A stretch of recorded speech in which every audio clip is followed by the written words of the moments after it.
अस्सलाम वालेकुम प्यारे बच्चों, आप देख रहे हैं स्टोरी मामू। मैं आपका होस्ट उमर फ़ारूक।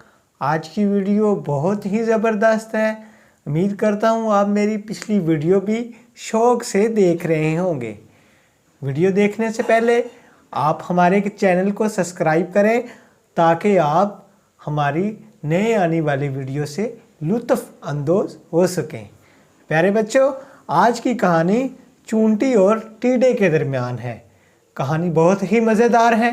आए कहानी का आगाज़ करते हैं।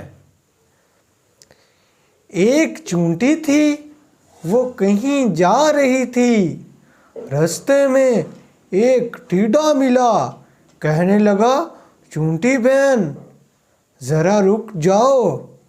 चूंटी रुक गई। पूछने लगी, क्या बात है? टीडे ने कहा, मीठी मीठी हवा चल रही है, आओ बाग में सैर करते हैं। चूंटी ने कहा, मैं कैसे खेलूं? मुझे दाने इकट्ठे करने हैं। जब बरसात आएगी तो छोटी छोटी चूंटियां इन दानों को खाएंगी। मुझे घर भी ठीक करना है। बरसात के पानी से घर टूट सकता है। टीडे ने कहा, हम तो खेलते हैं जी। एक दिन बादल आ गए, बारिश होने लगी। टीडा भीगता हुआ चूंटी का दरवाज़ा खटखटाने लगा। चूंटी बहन, मुझे अपने घर में थोड़ी सी जगह दे दो, मैं पूरी तरह भीग गया हूँ। जब तक बारिश रहेगी इस वक्त तक यहाँ रहूँगा।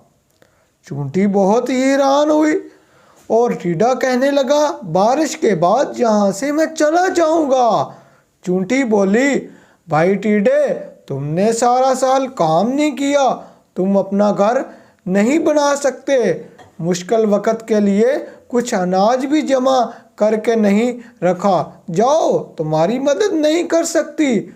जो सुस्ती करे इसकी सज़ा यही है। टीडा गिड़गिड़ाया, चूंटी बहन इस बार माफ़ कर दो, आगे से मेहनत करूँगा।